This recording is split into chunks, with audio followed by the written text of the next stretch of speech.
Amis de la revue de presse, bon début de semaine, bonjour. Réouverture de la frontière Bénin-Niger. Niamey pose deux préalables sécuritaires non négociables. L'information est à la manchette de Dynamisme Info, de l'Informateur et de la plupart des médias de ce lundi 22 juin 2026. La boussole détaille. La première exigence porte sur la conclusion d'un accord de défense et de sécurité entre le Bénin et le Niger. Selon Niamey, ce texte devra consacrer le principe de non-agression et garantir qu'aucun des deux territoires ne puisse servir de base à des actions hostiles, de déstabilisation ou de menaces contre l'autre État.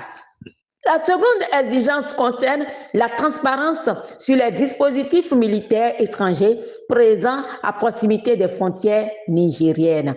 Au Parlement, modification de la loi des finances gestion 2026. La méthode Wadaï pour une dette publique toujours souhaitable. Le territorial en parle et rapporte que l'Assemblée nationale vient de donner son quitus pour la rectification de la loi des finances de l'année 2026. C'est un collectif budgétaire qui consacre une évolution du budget de l'État porté désormais à 4 148,357 milliards de francs CFA contre 3 783,984 milliards de francs CFA dans la loi des finances initiale. Le projet de loi, voté comme une lettre à la poste, constate le projecteur. Dynamisme Info écrit, le Parlement donne à Wadaï les moyens de ses engagements.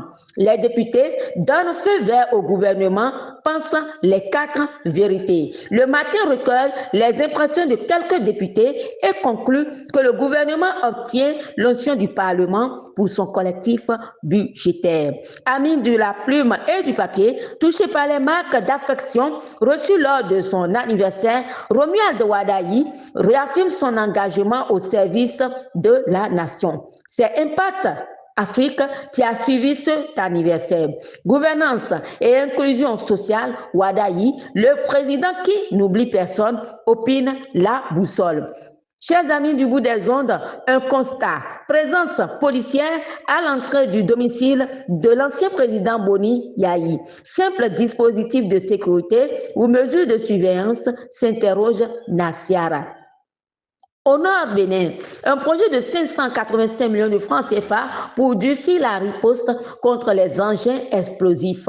C'est une information à lire dans le chronomètre. Nous faisons comptabilité. Comptabilité nationale. Le PIB du Bénin réévalué à plus de 14 milliards de francs CFA. La richesse nationale réévaluée à 25,2%. Décryptage info fait de la comptabilité à sa manchette et précise que l'Institut national de la statistique et de la démographie INSTAD a achevé les travaux de rebasage des comptes nationaux. Désormais, c'est 2023 qui est admise comme l'année de référence. Cette opération statistique, engagée depuis près de 3 ans, conduit à une réévaluation significative de la richesse nationale, rapporte Décryptage Info. Nous allons avec Dynamisme Info parler de la deuxième réunion à Cotonou des acteurs de cour de justice de la CEDEAO. Un cadre désormais renforcé pour l'exécution des décisions, nous dit le journal. Le matin titre, une nouvelle architecture de collaboration adoptée à Cotonou par les États membres de la CEDEAO. Chers amis de la plume et du papier, les annonces publicitaires, c'est bel et bien possible avec notre revue de presse. Vous pouvez nous appeler.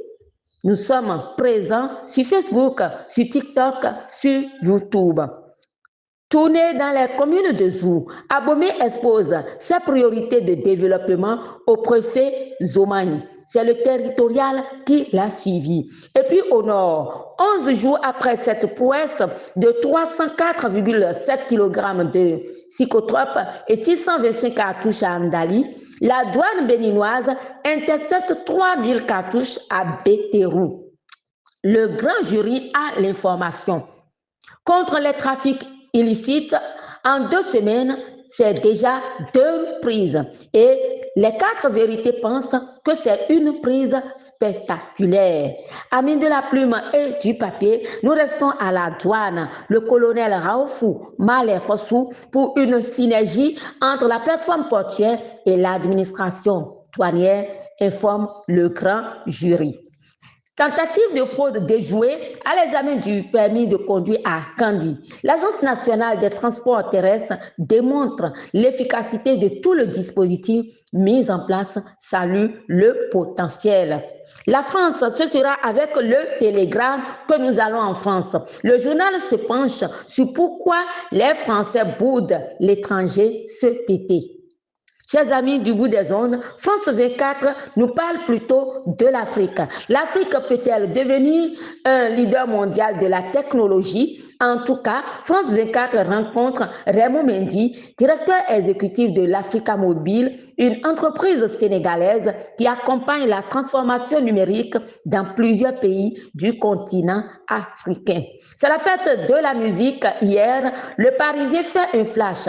La fête de la musique sous haute surveillance. Le journal fait son reportage.